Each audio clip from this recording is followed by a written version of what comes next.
আচ্ছা, আপনার এছাড়াও তো সন্ধ্যেবেলার কিছু কম্বো ছিল, সেগুলো কম্বো না, যেমন পাস্তা পাওয়া যায়, ম্যাগি পাওয়া যায়, স্যান্ডউইচ পাওয়া যায়। স্যান্ডউইচের দাম ছিল মাত্র 15 টাকা। আচ্ছা, আর বন্ধ থাকছে কি সপ্তাহে সপ্তাহে কোনোদিন বন্ধ থাকছে দিদি? সপ্তাহে আগে বৃহস্পতিবার বন্ধ থাকতো, তা এখন হচ্ছে তোমার বুধবার বন্ধ থাকবে নেক্সট উইক থেকে। নেক্সট উইক থেকে শুধুমাত্র বুধবারে বন্ধ থাকবে, বুধবার কেউ আসবেন না, তাছাড়া গোটা সপ্তাহে যে কোনো টাইম আসতে পারেন। এবং কটা থেকে খোলা থাকছে দোকান? কটা থেকে খোলা থাকছে? হ্যাঁ। 1টা থেকে। 1টা থেকে।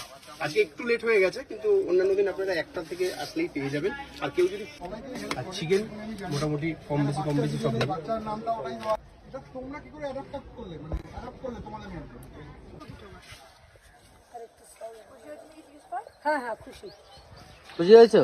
হ্যাঁ, তাহলে ওকে আশীর্বাদ করে যাও একটু। আশীর্বাদ করলাম চিরজীবন ওর ব্যবসা চলুক। দিয়েছেন তাদের খুব ধন্যবাদ। যারা এখনো আসেননি তাদের বলবো একবার এসে ঘুরে গিয়ে টেস্ট করুন।